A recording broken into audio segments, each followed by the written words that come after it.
quand j'ai entendu tous ces différents partages, témoignages, et, ce qui me venait à l'esprit, un conseil que le Seigneur me donnait, c'est je veux du fruit.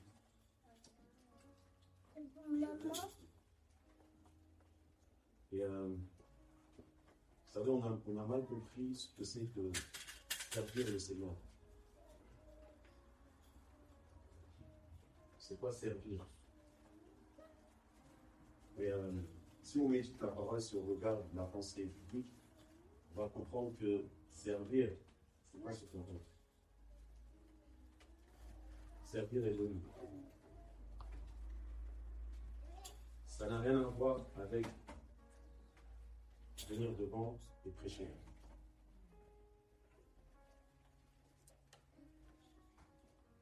Servir, c'est même plus que, comment dire, le grand déroulé.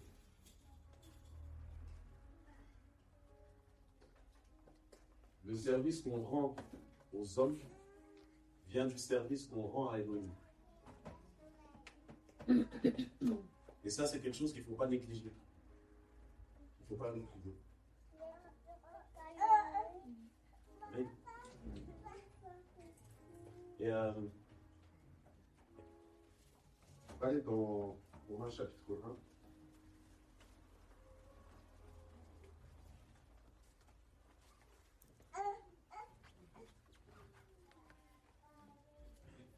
Et là, c'est moi.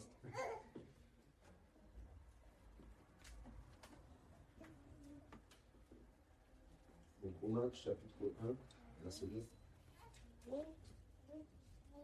L'apôtre Paul va dire, car Elohim, que je sers en mon esprit, par l'évangile de son Fils, les témoins que je fais sans cesse mention de vous. C'est un passage qui m'a toujours marqué. Elohim, que je sers en mon esprit. Et c'est fort comme terme. Amen. Et on va juste remettre ce moment entre les mains du Seigneur. Je suis aussi attentif à l'écoute par rapport à ce que le Seigneur veut nous communiquer. Parce que je pense que c'est important de savoir comment servir le Seigneur, comment travailler, comment œuvrer avec le Seigneur. Amen. C'est un de nos directeurs, ce moment de Seigneur. Seigneur,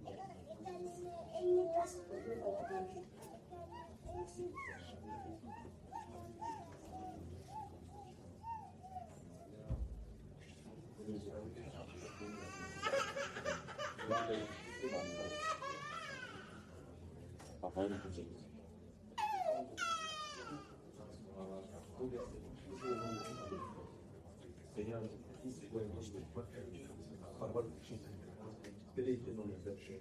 C'est le nom de suivez tout ce la gloire que je veux. Merci. Et je crois que voilà, les appels, je connais ce que c'est. Les appels, je dois voir au nom de Jésus. Merci. Ce que tu vas faire, c'est les droits. C'est le fond de la première place à faire politique. Merci.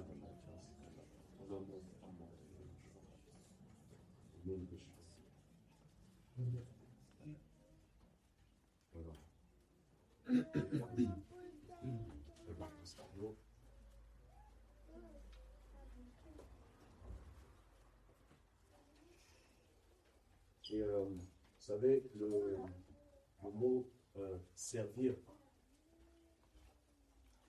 quand on regarde dans le grec, il y a plusieurs termes pour parler du service. Et avant ça, je vais aller dans un passage. On va aller dans Exode chapitre 3.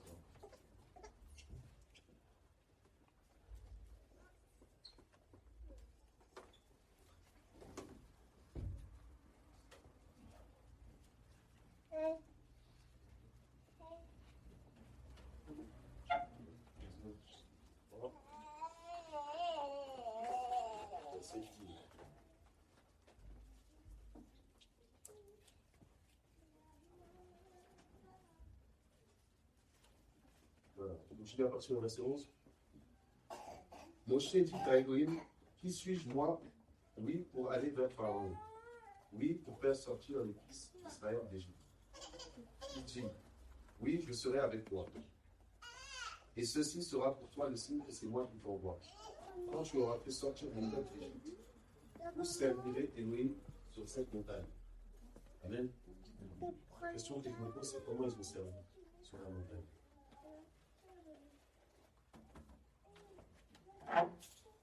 Est-ce que quand ils sont allés sur la montagne, ils se sont organisés pour venir, chacun prêche le vent, tout ça, et c'est comme ça qu'ils servaient?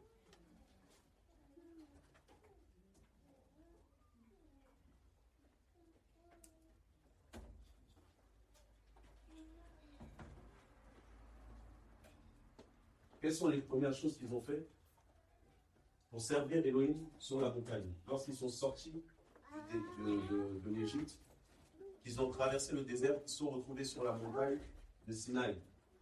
Comment ils ont servi Elohim? Amen.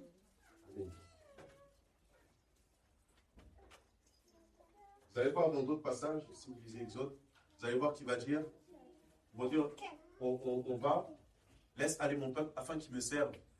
Et à un moment, Moshe va dire, oui, mais on veut, donne-nous aussi les brebis et les bêtes pour qu'on aille les offrir à la montagne. Donc ça avait un lien aussi avec les sacrifices. Et les sacrifices, l'adoration. Donc quand Paul dit Elohim que je sers en mon esprit, il ne se réfère pas à la prédication ou quoi que ce soit. Il se réfère à quelque chose de particulier.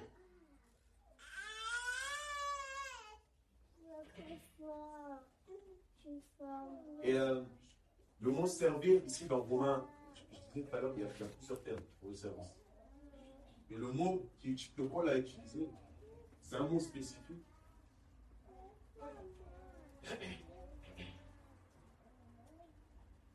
L'intro. Et il y a plusieurs passages dans la Nouvelle Alliance qui parlent de ce terme-là. Et on va voir que la plupart des termes qui parlent on parle de l'athéo, ça nous amène quelque part. Ça nous amène à une compréhension de ce qu'est servir Elohim. Amen.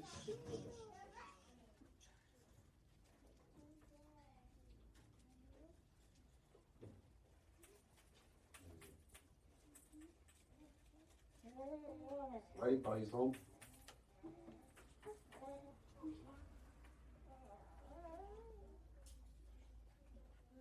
Est-ce que quelqu'un peut lire Matthieu 4, verset 10?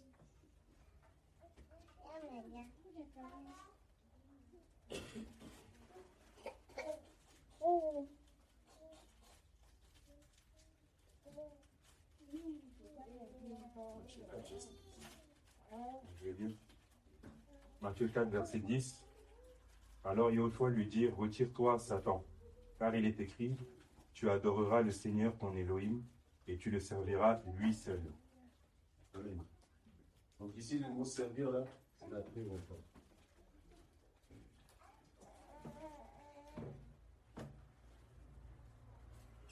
Un autre passage. Luc 2, verset 37.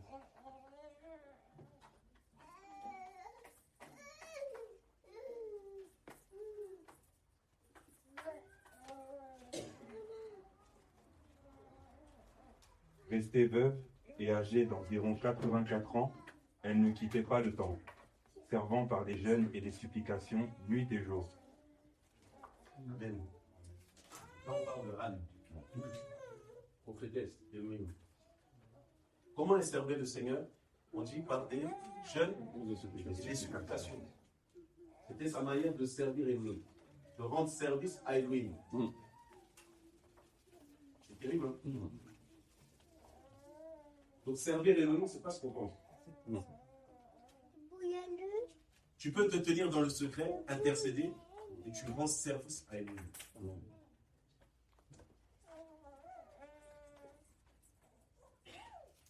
Et donc je disais, il y a plusieurs termes employés pour le service. Il y a les termes contrôlés, il y a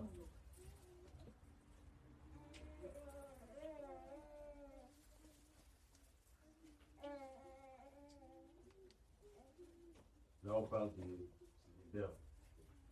Théo, Théo,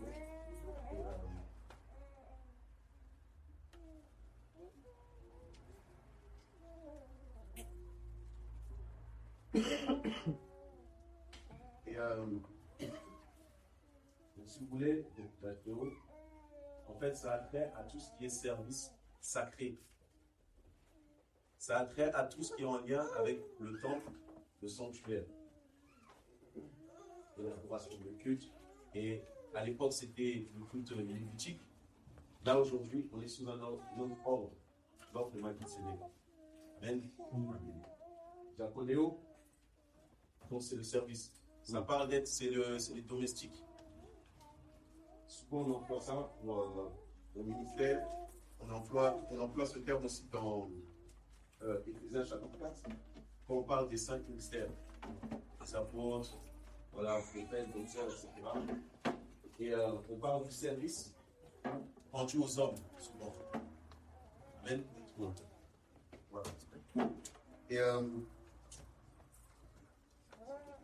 le terme latrio, c'est ça pour la grande suspension. Pas pour,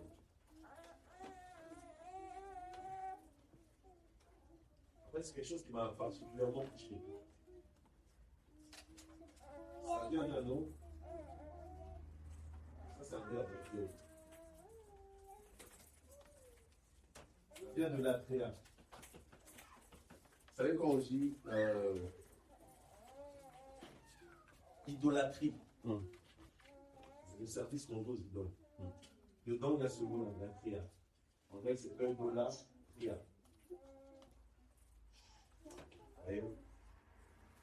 Et ce terme est utilisé dans certains passages et vous allez comprendre où je veux en venir. Alors, nous allons Romains chapitre 12.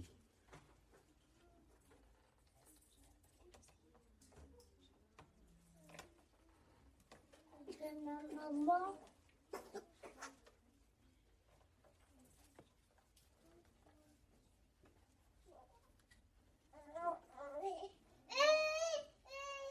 Quelqu'un peut lire le verset 1.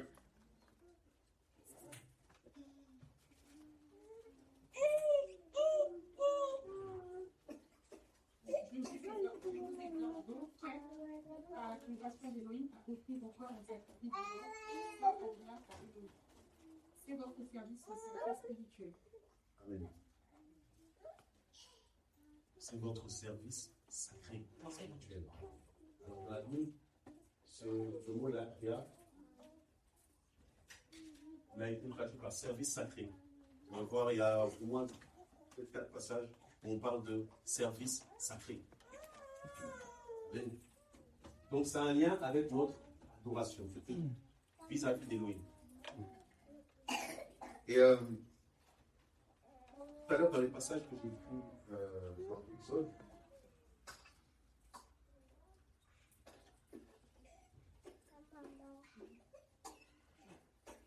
il y a un seul mot qui est utilisé. Tout c'est utilisé. C'est la même chose. C'est Abad.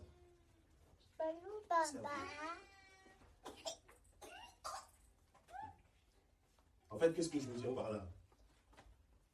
Il faut qu'on change notre manière de voir le service.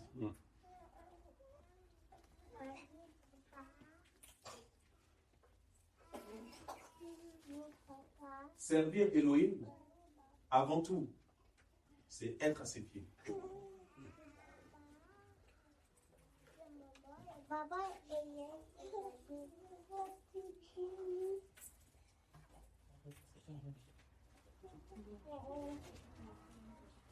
Et oui, c'est vrai pour les différentes interventions. Est-ce que ça rejoint nous la pensée? Vous savez, un jour, j'ai voulu faire quelque chose. Et interpeller, du moins, me combattre du frère qui était combattu par son frère. Et pouvoir aussi prendre position par rapport à certaines choses. Et le Seigneur m'a interpellé. Il m'a dit là, je pense que tu l'as fait.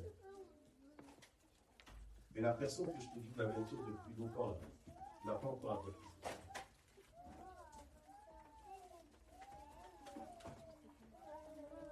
Souvent, on veut faire les choses par effet de groupe. Et au lieu de servir Elohim, on sert en groupe.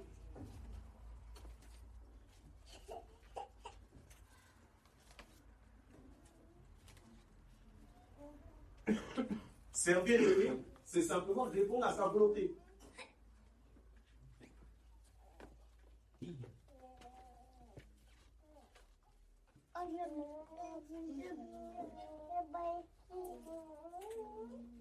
Si vous lisez, si on lit toujours Romains chapitre 12, donc on a lu le verset 1, je le relis. Romains chapitre 12, verset 1. Je vous exhorte, donc frères, par les compassions d'Élohim, à offrir vos corps en sacrifice vivant, saint, agréable à Élohim. C'est votre service sacré spirituel. Et ne vous conformez pas à cet âge-ci, mais soyez transformés par le renouvellement de votre pensée, afin que vous éprouviez quelle est la volonté d'Élohim, ce qui est bon, agréable et parfait. Amen. Donc, il parle du service sacré. Et il va inviter les Romains à éprouver. Ça veut dire éprouver quelle est la volonté d'Élohim.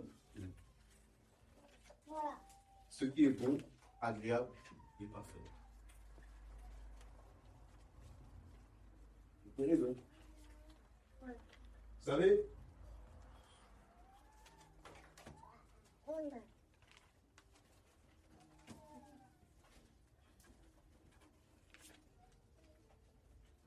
C'est bon. Excusez-moi, peut-être qu'on ne voit pas bien. C'est juste pour imaginer.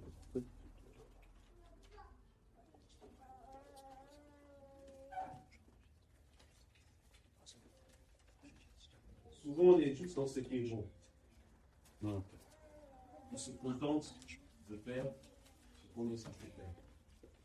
Bien l'assemblée, on rentre à la maison. Tout ce qui est bon. Mais on ne veut pas aller plus loin de faire ce qui est agréable.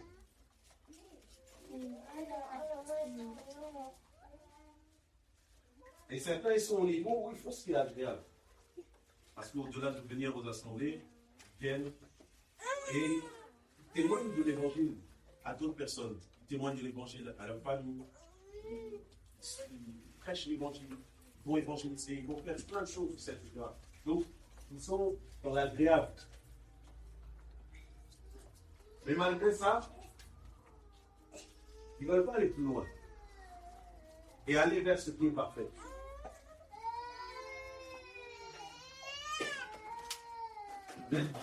Amen. Le Seigneur a toujours été dans la perfection.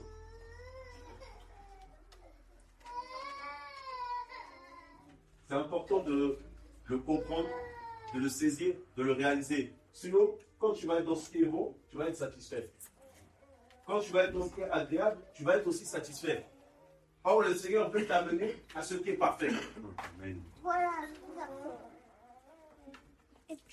Ça veut dire, demain, celui qui est dans le bon, là, tu vas le reprendre, tu vas lui dire, oui, non, voilà, là, c'est pas bien, là, c'est pas correct, tout ça, etc. Et maintenant, moi, je fais ce qui est bon. Je ne vois pas le mal. L'autre qui est dans l'agréable, pareil. Il, tout ça, tout, il fait les choses, tout ça, il pleure, tout ça, etc. Tu vas lui parler, le reprendre, lui dire, non, mais là, c'est pas parfait. Bien sûr, mais qu'est-ce que vous avez? Les âmes qui sont touchées. Regarde, je vois le Seigneur se manifeste, il y a ci, il y a ça, tout ça, etc. Mais tu es dans l'agréable. Tu n'es pas encore dans le parfait.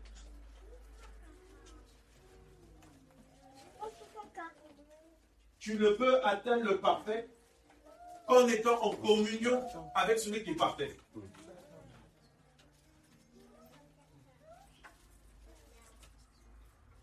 Je m'explique pour perfectionner.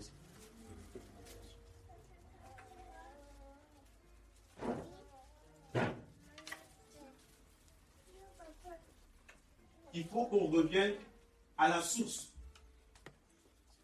Notre relation avec Elohim.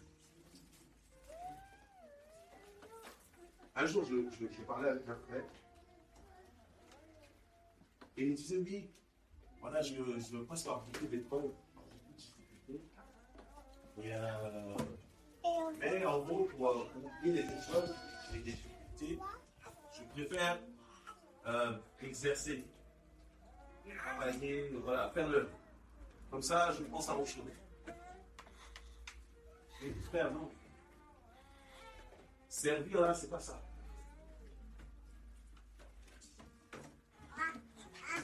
Si tu es dans les épreuves, que tu es Jacques, seul. Jacques,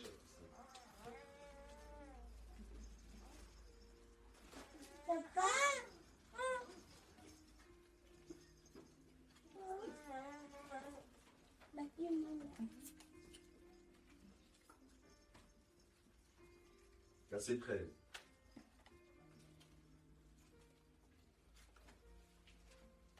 Qu'est-ce que c'est logique? Quelqu'un parmi vous souffre-t-il? Qu'il prêche. Qu'il fasse quoi? Qu'il prie. Qu'il prie. Quelqu'un est joyeux, qu'il chante des louanges. Quelqu'un parmi vous est-il malade, qu'il appelle les anciens de l'Assemblée et qu'il prie pour lui en loignant d'huile au nom du Seigneur.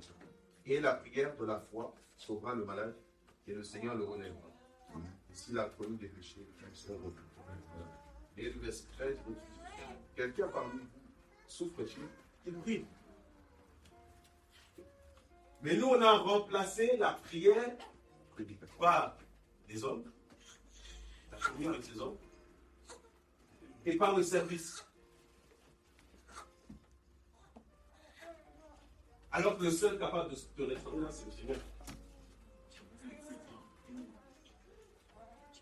Donc, il ne faut pas qu'on change de source. La source du service, déjà, premièrement, déjà, ce n'est pas toi. C'est le Seigneur.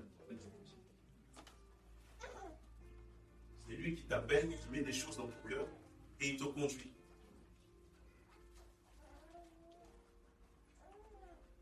Vous savez, c'est quoi répondre à l'appel? Le Seigneur, en fait, vous savez, de plus en plus, le Seigneur nous enseigne et nous fait comprendre certaines choses. On va dire que, non, en fait, on est un peu de la place. Répondre à l'appel, là, c'est pas faire un grand ministère tout de suite.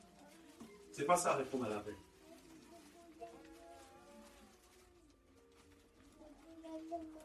Répondre à l'appel, c'est quand le Seigneur dit, tu dois parler à ta mère. Et que tu obéis et tu lui parles. Là, tu réponds à l'appel. Quand le Seigneur te dit, va interpeller telle personne, là, tu réponds à l'appel. Mais nous, on veut les grandes choses d'abord.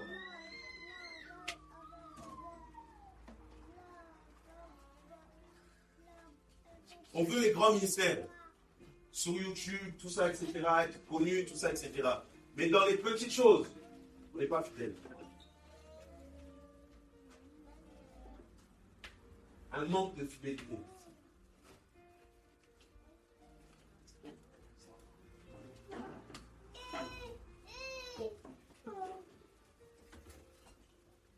On est tellement dans la convoitise par rapport aux ministères qui sont exposés qu'on a tellement les yeux sur ça et on oublie ce que le Seigneur nous demande à nous personnellement.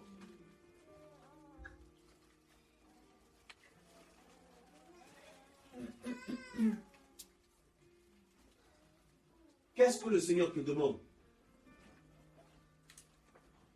Même si la chose est petite, quand tu obéis, tu réponds à l'appel.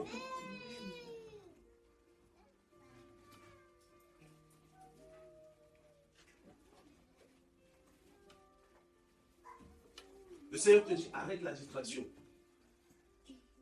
La télé, comment ça s'appelle, les séries, Netflix, machin, tout ça, etc. Il te dit, arrête. Le fait d'obéir, c'est la peine.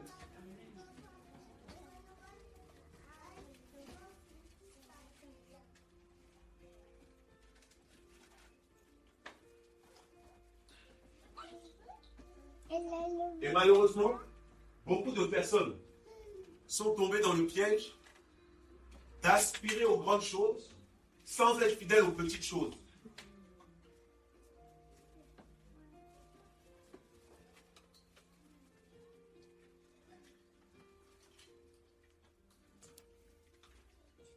Fidèle aux petites choses. Pas sur le présent, frère. Prends soin de ton mari, prends soin de ta femme. Ta maison.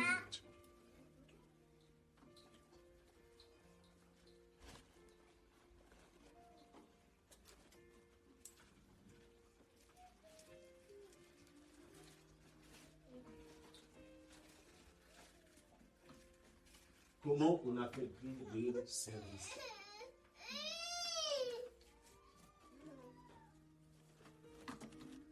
Et j'aime bien comment ça a été précisé dans Romains 12, c'est un service sacré.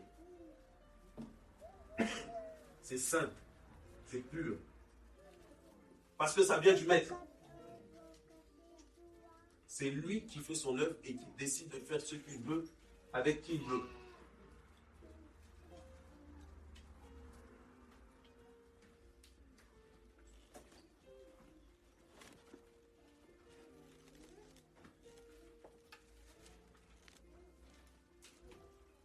Honnêtement, je pense qu'il faut qu'on se repense sur beaucoup de choses.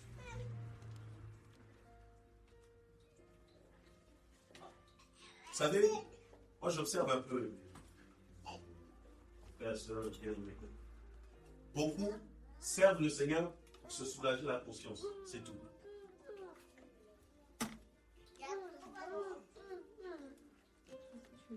C'est pas une chose que je dis. Mais beaucoup servent le Seigneur pour se soulager la conscience. Pour ne pas se sentir inutile. Donc il faut combler les trous et les vides.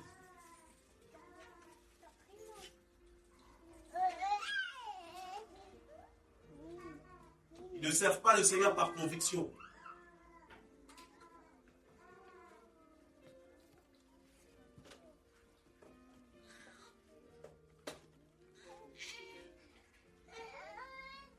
Mais quand tu demeures dans la relation,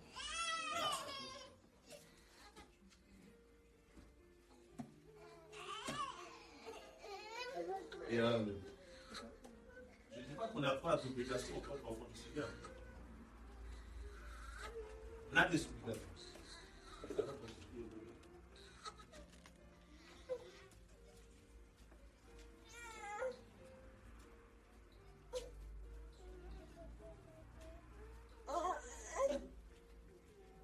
Bien sûr, on doit servir, on doit faire, on doit prendre part à l'œuvre du Seigneur, prendre part à ce réveil, prendre part à tout ce qui se fait. Il ne faut pas rester juste dans ce qui est beau.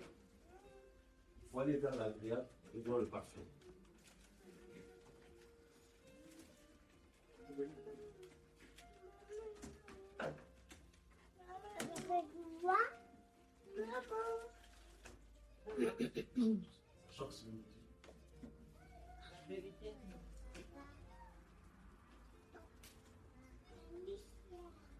Nous avons besoin que le Seigneur nous réveille.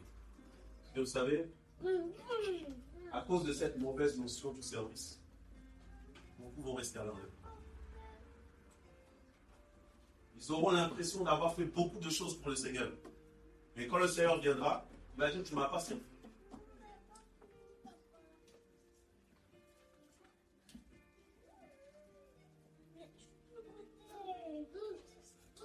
Parce que les choses que je t'ai demandées, tu ne les as pas faites. Tu as plutôt fait les choses pour être vu des autres.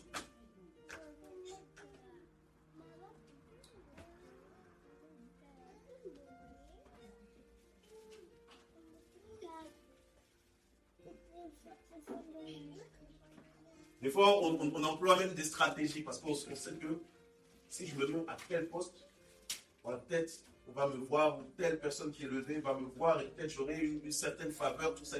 Frère, ne tombons pas dans cette erreur. Servons Elohim.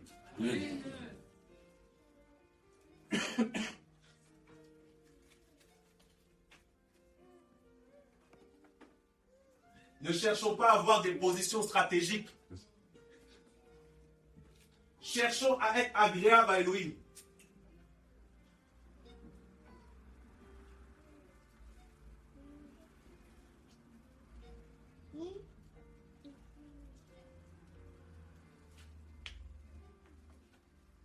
Servir Elohim.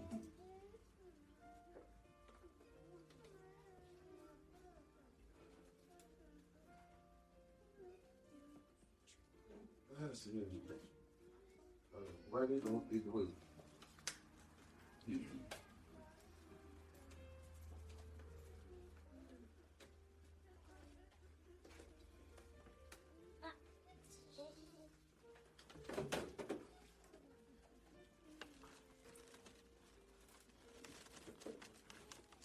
Chapitre 9.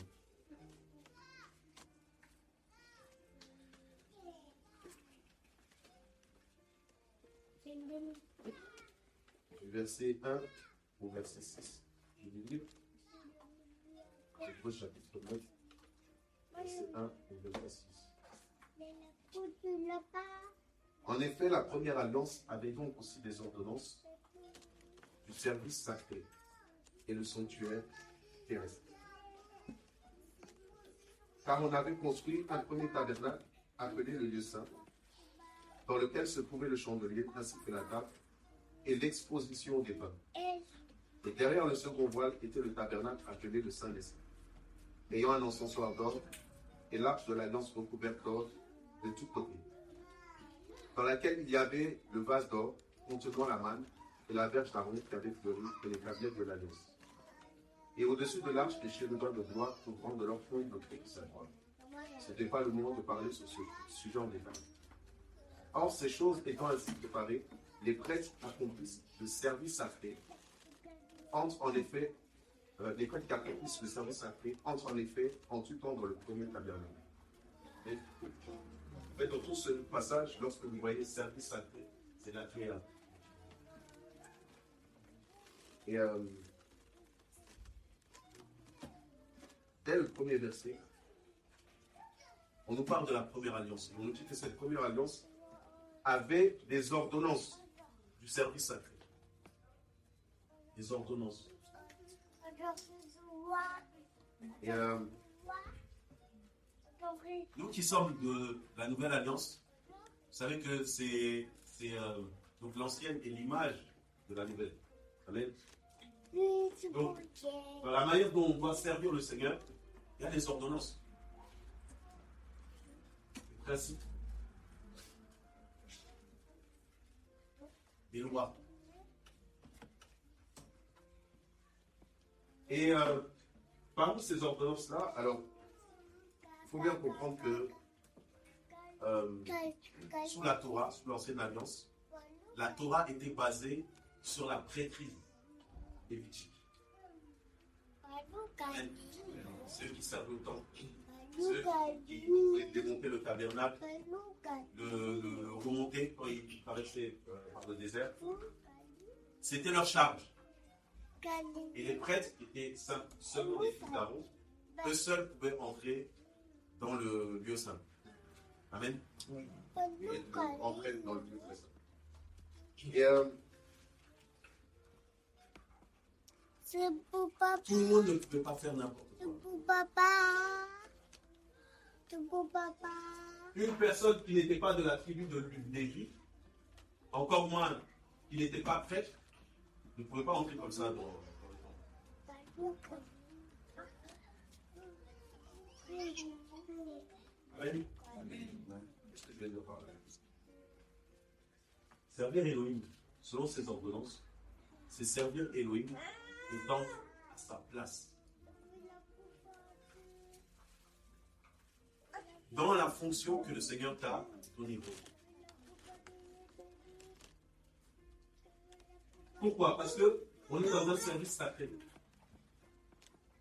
Et le fait de servir Elohim, selon son entendement, selon sa manière de voir, tout ça, etc., sa manière de penser, on se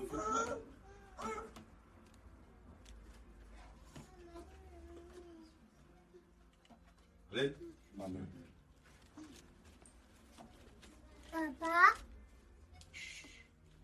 Et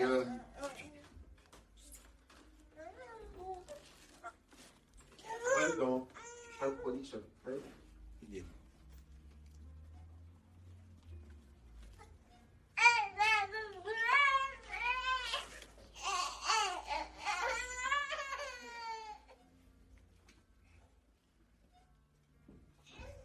Amen. Tu peux servir le Seigneur.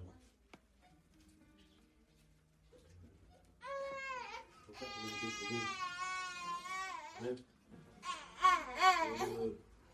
Imaginez ce que le Seigneur a dit à Moïse. Va et dis à Pharaon, laisse aller mon peuple. Afin qu'il te serve.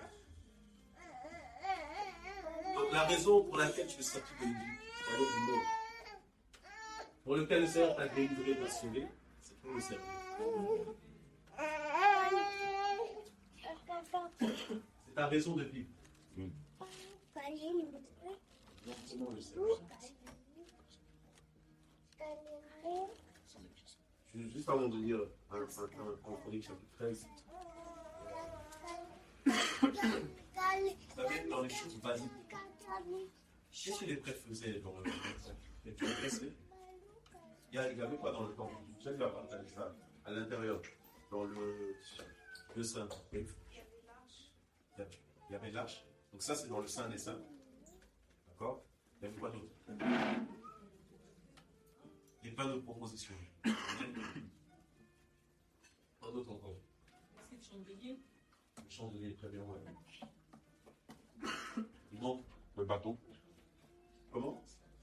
Le bâton qui fleurit, oui. C'était dans l'arche. Des ustensiles. Du Il y a parfum. autre chose encore. Les cheveux parfum. Voilà. L'autel des parfums. Le fournisseur, c'était sur l'arche. Donc l'autel des parfums. Sur lequel on offrait de l'encens. Et leur service s'effectuait là-bas à l'intérieur. Il y avait des plein de propositions. Bon. Le pain de vie, on sait que c'est notre choix. Se nourrissait de la parole. Tu sais, quand tu médites la parole, tu te nourris du Seigneur, tu te nourris de la parole, tu sers Elohim.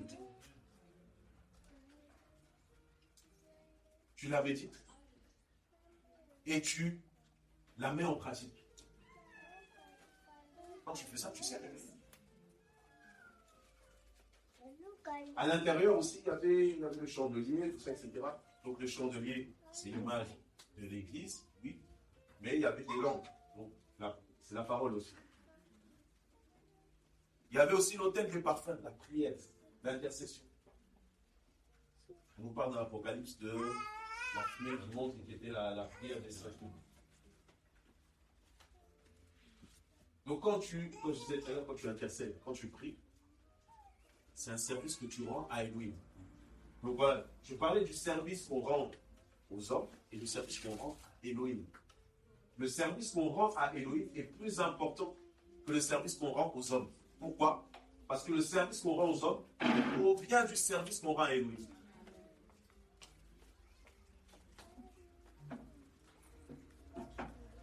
Donc si tu te dis, Seigneur, je veux te servir, je ne sais pas comment faire, comment par exemple le service à Elohim?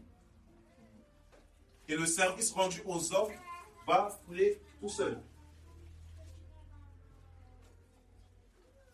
Et ça ne va pas être comme on le pense tout de suite un grand ministère, tout de suite des vues, tout ça et tout, tu as 1 million de vues, tout ça, etc.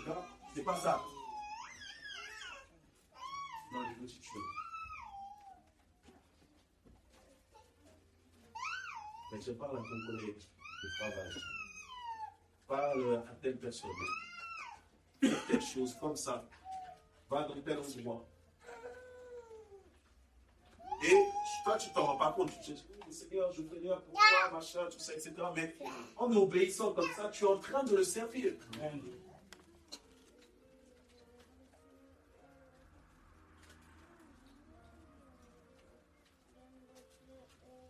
Bien-aimés, ne tombons pas dans la convoitise. S'il vous plaît.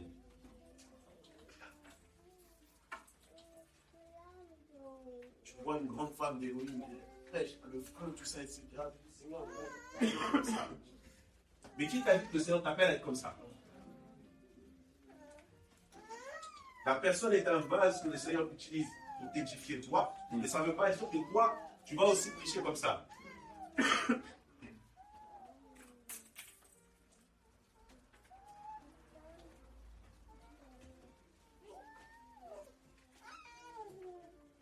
Je sais, honnêtement, je ne sais pas pourquoi ça parle. Mais il faut qu'on ait la bonne notion du service qui est sacré.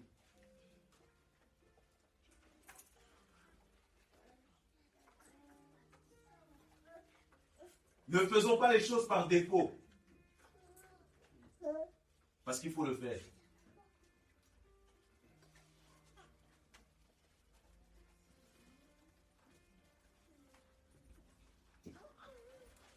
Vous savez, quand l'Église est née, hein, il y a eu l'effusion de l'Esprit. Et depuis ce jour-là, tout ce que les apôtres faisaient, tout ce que les disciples, les premiers chrétiens faisaient, vous allez toujours voir, rempli du Saint-Esprit, il dit, envoyé par le Saint-Esprit, Paul et Barnabas, toujours par le Saint-Esprit. Ils avaient compris le sens du service.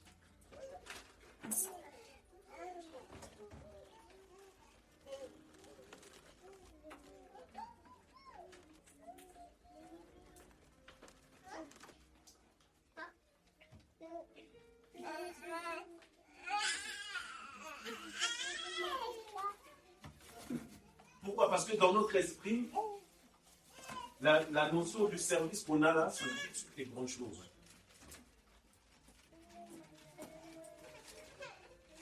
Donc comme il n'y a pas les foules qui sont derrière nous, tout ça, etc., on ne sert pas le Seigneur. C'est pas ça. Et si c'est ce que tu recherches, tu es sur la voie de la perdition.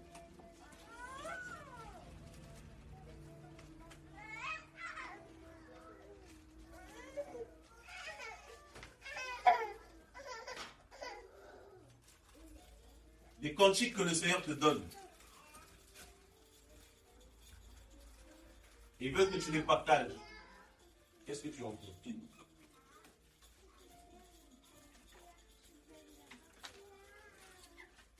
as beau venir à l'assemblée, mais si tu ne réponds pas juste à cet ordre du Seigneur, tu vas à côté.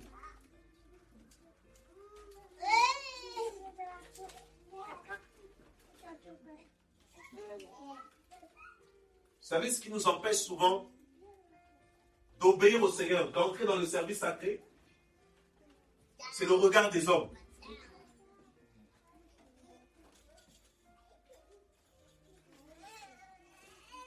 Parce qu'on se dit, ah non mais c'est comme ça, on doit fonctionner, non mais là j'ose pas, il y a la peur.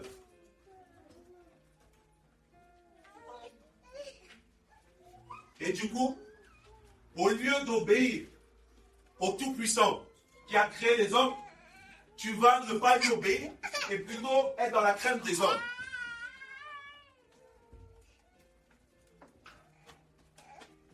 Le Seigneur te dit, parle à telle personne, avertis-la. Tu ne vas pas le faire parce que tu as peur. Qui t'a donné l'ordre? Ce n'est pas le Créateur.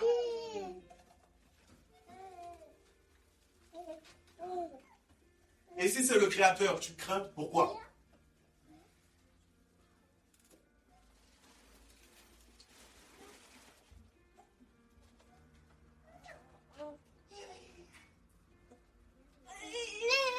Je voulais aller plus loin, mais le Seigneur m'arrête sur ça.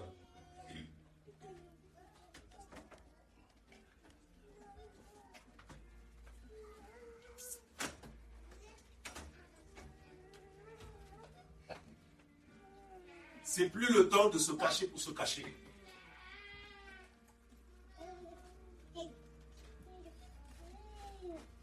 Tu te caches pourquoi? Parce que le Seigneur t'a dit de te cacher? Ou parce que tu as peur des combats?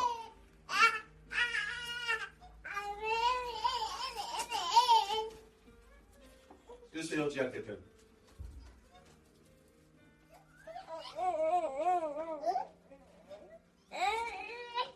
Les visions que je t'ai données, tu dois les partager.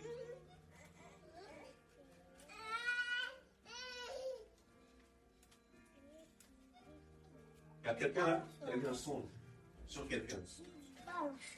Tu n'oses pas lui dire.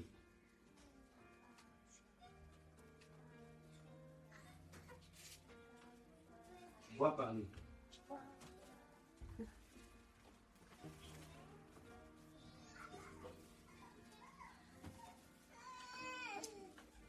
Il y en a des fois, ils se disent, bon, si je dis tel songe là, on va me en parler. Alors que tu sens la pression du Seigneur.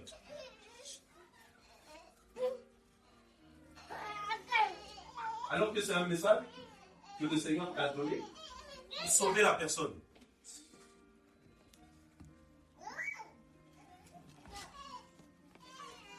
Si demain la personne se perd, tu as du sang sur les mains.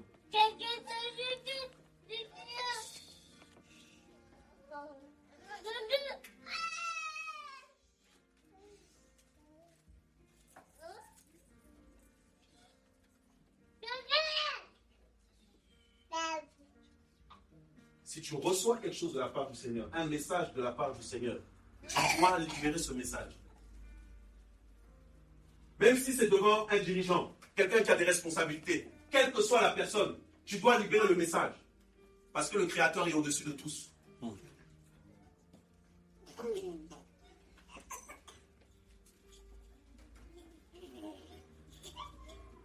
Et tant que tu ne libères pas le message, tu vas être tourmenté par le Seigneur.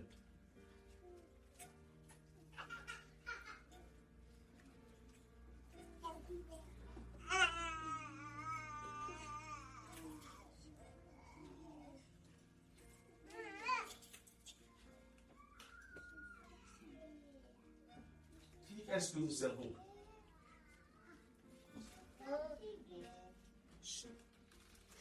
Qui est-ce que nous servons? C'est Elohim?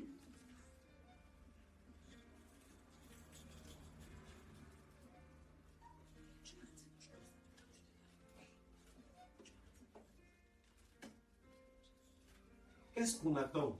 On attend quoi pour servir le Seigneur? On attend qu'on t'appelle devant et qu'on te donne une prophétie devant tout le monde?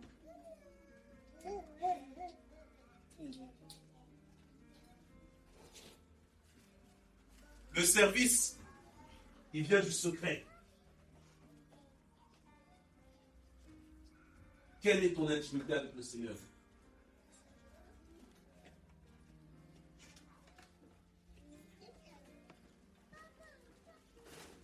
Quelle est ta relation avec lui?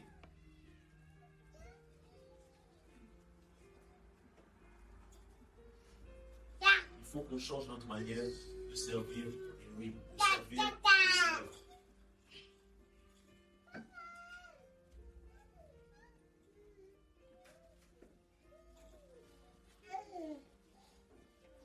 Pour répondre à l'appel du Seigneur.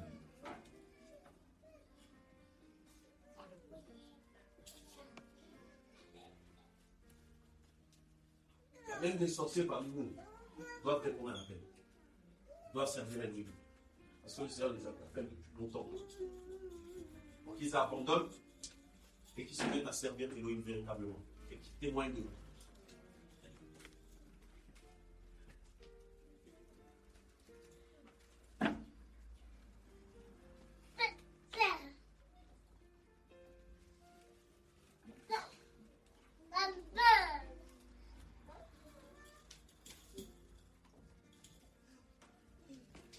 Je vous assure, quand j'ai compris ça, je me suis dit, Seigneur, je vais encore te donner toute ma vie. Je vais être moi-même une offrande de sacrifice devant toi. Une offrande sainte devant Dieu.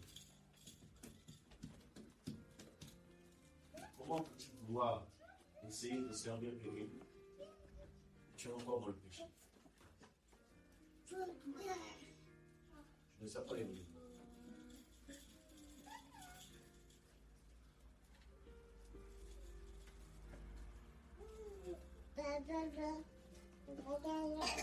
Tu veux servir, tu es dans la compromission. Tu ne sers pas Elohim. Dans le mélange, tu ne sers pas Elohim. Ce n'est pas le service sacré, ça.